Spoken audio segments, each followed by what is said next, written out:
Oke,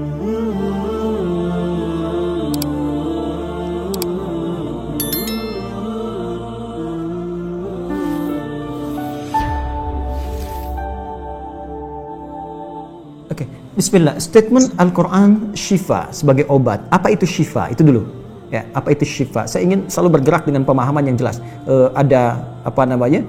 Ontologi, epistemologi, dan aksiologi. Kita arahkan ke dasarnya dulu, ontologinya. Quran surah ke-17 Al-Isra.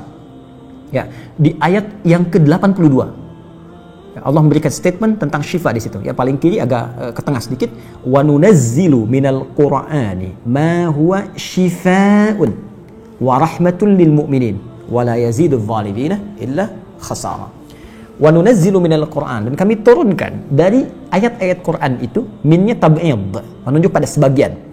Jadi nanti ayat Quran itu punya banyak keutamaan.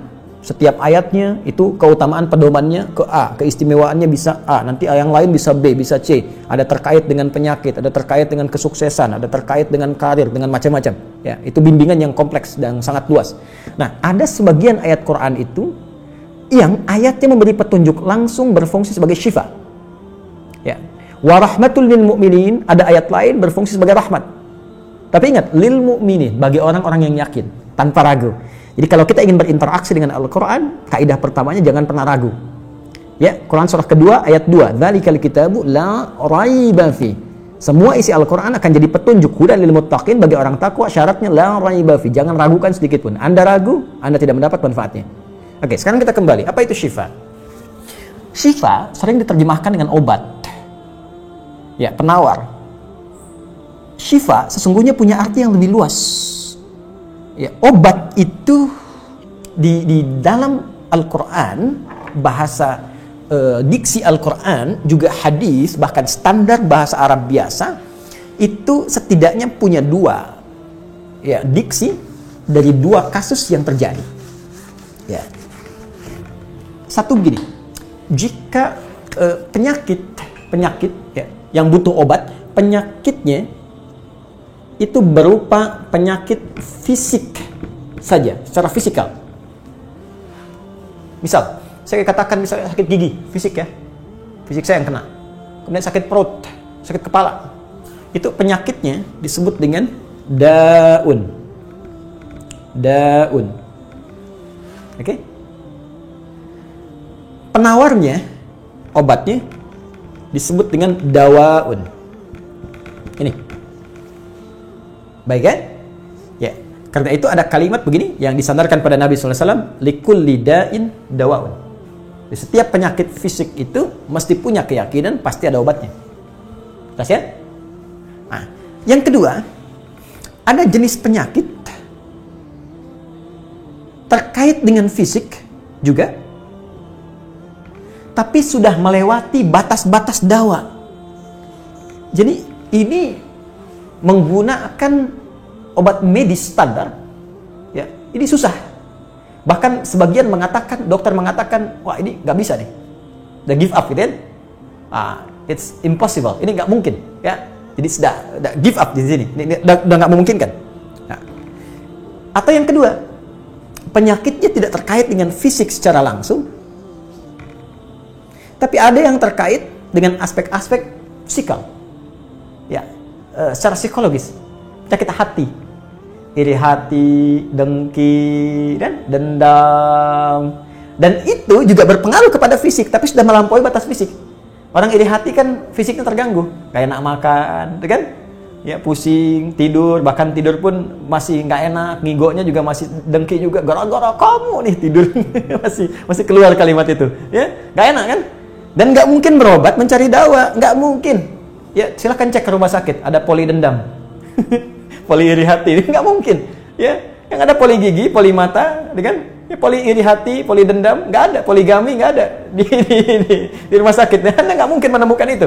Ya, nah maka penyakit yang lebih lekat kepada aspek non fisik itu seringkali diistilahkan oleh Al-Quran dengan kata marad namanya, maradun.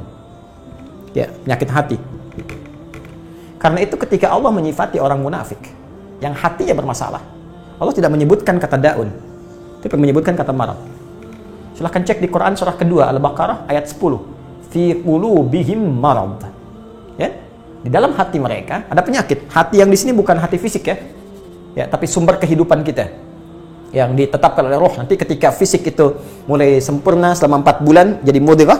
Jadi kan ada 3 tahapan seperti kita ketahui, ya. Dari mulai di Al-Arba'in, kalau kita baca Al-Arba'in, Al-Imam An-Nawawi, hadis nomor yang keempat, ya, Abdullah bin Mas'ud radhiyallahu ta'ala anhu, qala Rasulullah SAW, huwa as-sadiqul masduq, inna ahadakum yujma'u fi batni ummihi 40 yawman nutfah. 40 hari pertama, ya, itu baru berbentuk penyatuan, perpaduan antara spermatozoa dengan ovum, thumma yakunu alaihi 'alaqah, kemudian mithla dzalika 'alaqah, 40 hari kedua berbentuk zigot yang telah menempel di dinding rahim, thumma yakunu mithla dzalika mudghah, 40 hari ketiga berbentuk mudghah, daging keratan. Bahkan sudah jadi bahasa sekarang ya di masa kan bahasan janin ya di kurikulum kedokteran saya lihat redaknya sama, mudghah, ya. Nah, dalam fase ini kemudian ditiupkan roh, ya, wa yursalu alaihimul malak, alaihil malak, dan diutus malaikat, wa yu'maru bikatbi arba'in, dan diperintahkan menetapkan 4 hal.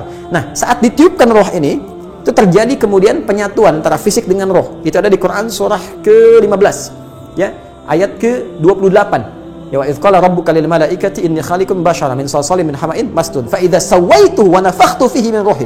Jadi roh masuk ke dalam jasad seseorang, ya, ke dalam fisik seseorang. Ketika sudah masuk, dia bisa bernafas kan, ada kehidupan, unsur kehidupan.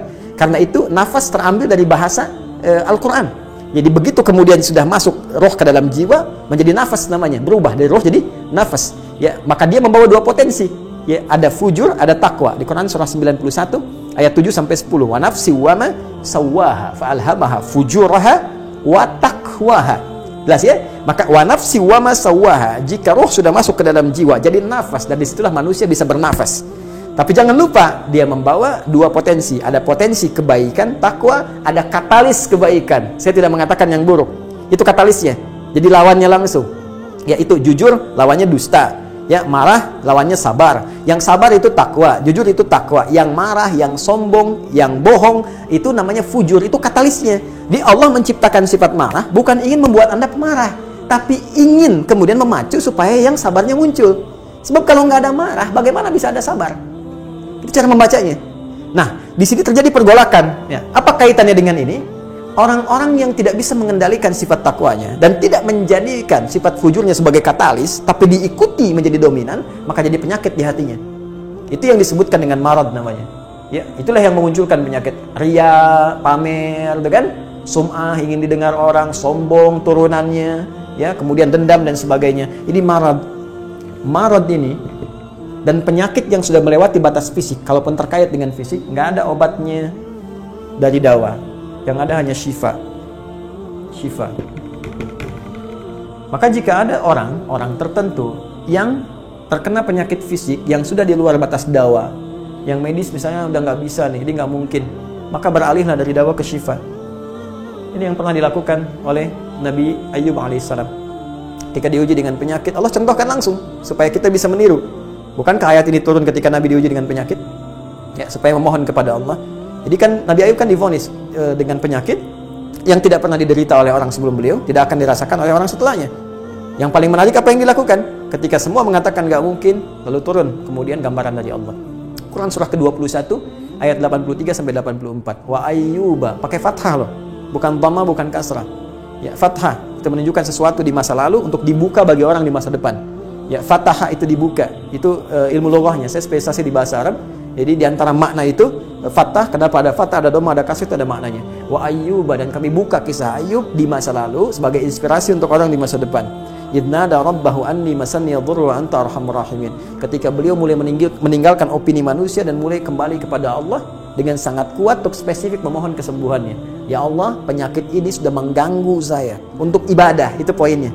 Untuk ibadah. Jadi ternyata kalau ingin disembuhkan dengan cepat, arahkan kesembuhan itu untuk niat kita beribadah. Kalau cuma pengen sembuh saja, jangankan Anda yang belum beriman pun kalau sakit pengen sembuh. Terus Anda tujuannya apa dari kesembuhan itu? Kalau cuma pengen minta dunia, apa dengan sakit belum cukup menjadikan Anda ingat Allah? Maka arahkan permohonan itu untuk kesembuhan supaya punya niat ibadah. Ya Allah, saya pengen sholat lagi. Ya Allah, saya pengen ke masjid lagi, pengen tahajud lagi. Mohon ya Allah, penyakit ini sudah mengganggu saya tahajud, saya pengen sholat lagi. Wa anta arhamur rahimin, sedangkan Engkau yang paling sayang kepada saya. Kalau yang Maha Penyayang saja tidak menyembuhkan saya, kepada siapa lagi saya mesti memohon? Nah, tahu apa yang terjadi? Begitu kalimat itu muncul dengan penuh kekuatan, keyakinan, visi yang benar, memanggil Allah dengan panggilan yang sangat halus, lembut, ya, terasa ke dalam jiwa, maka jawabannya tidak menunggu lama. Fastajabna lahu fakashafna ma bi min dhurr wa atainahu ahlahu mithlahu ma'ahum rahmatan min indina wa dzikra lil 'abidin. Lihat ujung ayatnya. Kami langsung sembuhkan penyakitnya. Kami singkapkan semua rasa sakitnya. Kami kembalikan semua yang dia rasakan rugi. Biaya obatnya diganti dengan rezeki yang lain, kesulitannya dihilangkan, datangkan dengan yang lebih baik. Dan yang paling dahsyat lihat ujung ayatnya. Wa dzikra lil 'abidin. Kami jadikan inspirasi, pengingat bagi hamba-hamba Allah yang soleh, yang diuji dengan penyakit yang serupa, maka amalkan amalan Ayub untuk mencari syifa. Ya, maka ini ikhtiarnya. Termasuk syifa, bisa mengobati penyakit hati. Nah, lalu sekarang apa terapannya? Karena disebutkan ada ayat-ayat Quran berfungsi sebagai syifa. Nah, ini yang digunakan sebagai zikir diantaranya. Apa itu? Tadi saya sampaikan Al-Fatihah. Ya, itu lengkap. Al-Fatihah itu disebut syafiyah. Surah syafiyah, surat penyembuh. Silakan Anda buka semua kitab tafsir. Di antara fadilah surah Al-Fatihah, kisah pertamanya adalah kisah seorang kepala suku di Arab yang digigit kalajengking. Bayangkan, kalajengking Arab pada saat itu. Ya, dan sudah kena racun dan sulit. Orang semua sudah give up. Ini nggak mungkin. Ya, apa yang terjadi? Ditemukan sahabat Nabi, secara singkat diketahui, ditanya ada yang bisa menyembuhkan, mereka berkata Allah yang menyembuhkan. Tapi kami bisa berikhtiar. Dipanggil mereka, dibacakan Al-Fatihah sekali bacaan, tanpa diulang-ulang, tanpa pakai alat-alat tertentu, tiba-tiba syufia disembuhkan sampai diberikan hadiah berupa beberapa kambing. Tapi mereka, mohon maaf izin, Ibu Rektor dan sebagainya, mereka khawatir jadi gratifikasi. Dibawalah kambing itu kepada Nabi, disampaikan, boleh nggak makan dari sini? Jawab Nabi apa? Dari mana kalian tahu kalau surat itu bisa berfungsi menyembuhkan? Al-Fatihah. Tapi gimana cara baca Al-Fatihahnya? Karena dulu orang sekali baca sembuh, sekarang orang 1000 kali malah nambah penyakit. Apa yang salah? Nah, berarti nanti ada terapan lagi ilmu yang lain, kan? Nanti ada surah ke-26 Asy-Syu'ara ayat 80, itu zikirnya Nabi Ibrahim. Biasanya saya praktekkan ini, ya termasuk dengan kawan-kawan, saya suka sampaikan kalau ada yang dirasa-rasa sambil dipegang, sambil kembalikan kepada Allah, baca wa idza maridtu fahuwa yashfin. Kalau saya sakit pasti Allah sembuhkan. Gak mungkin dititipi penyakit kalau nggak ada hikmah di balik itu. Bisa pernah saya amalkan saat diundang saya ke Kalimantan untuk ceramah, tiba-tiba ceramahnya ba'da maghrib, sore hilang suara. Hilang. Sama sekali nggak ada. Ya begitu salat, ya kita sama amalkan tadi dengan penuh keyakinan, minta ikhtiar juga pakai fresh care gini, tapi kita minta ya Allah, ya wa idza maritu fa huwa yashfin. Kalau saya sakit pasti Allah sembuhkan. Enggak mungkin ditugaskan kalau Allah enggak berikan perangkatnya, pasti diberikan. Nah, tahu apa yang terjadi? Begitu ngimamin maghrib, suara keluar serak-serak basah. Begitu tausiah, keluar sempurna. Ba'da isya nyambung, keluar sempurna. Habis ceramah, hilang lagi suara. Hilang lagi suaranya. Supaya disuruh istirahat, gak banyak nanya orang gitu kan. Tapi itu menarik. Dan puncaknya tadi, Quran surah ke-21 ayat 83 sampai dengan 84. Tergantung kasusnya. Kalau di kasusnya misalnya kasus mohon maaf ya terkait dengan kehamilan, nanti ada lagi yang lain ayat-ayatnya ya. Misal di Quran surah ketiga ayat 38 sampai 39, nanti di Quran surah ke-19 menjelang persalinan dari ayat ke-25 sampai dengan ayat ke-26, nanti di Quran pas kalau sudah berkembang janinnya, ada di Quran surah ke-7 misalnya ayat 189 dengan doanya dan turunan lainnya. Bahkan bisa diamati teman-teman yang di SPOG misalnya, atau di kebidanan ada nanti ayat-ayat spesifik. Quran surah ke-22 ayat yang kelima, ya ada di Quran surah ke-23 Al-Mu'minunnya, ya ayat 11 sampai 13 itu lengkap sekali. Kita bisa gali sampai ke situ. Itu yang kita maksudkan syifa. Jadi keluarkan ayat-ayatnya, tapi bukan sekedar dibaca, dalami isinya sehingga paham apa yang harus dilakukan. Karena di sini nanti ada konsep ikhtiar juga. Ikhtiarnya bagaimana? Ya secara medisnya seperti apa dan pertolongan kepada Allahnya bagaimana. Terakhir Nabi pernah datangi seseorang, dia minta disembuhkan, ya Allah, ya Rasulullah, si fulan sakit, tolong sembuhkan. Kata Nabi, idza bilat tabib, pergi ke dokter. Kata orang ini, Anda kan Nabi, tinggal berdoa disembuhkan. Jawab Nabi sangat elegan. Pertanyaan orang ini bagus, Anda Nabi, berdoa dikabulkan, pasti. Tapi jawab Nabi sungguh elegan. Kata Nabi, kesembuhan itu dititipkan di tangan para dokter. Jadi Nabi ingin memberikan satu isyarat, Anda tetap ikhtiar. Karena tidak selamanya Nabi akan hidup. Ya, karena itu dokter-dokter mesti belajar. Saya mendambakan dokter-dokter yang bisa belajar dari Quran juga.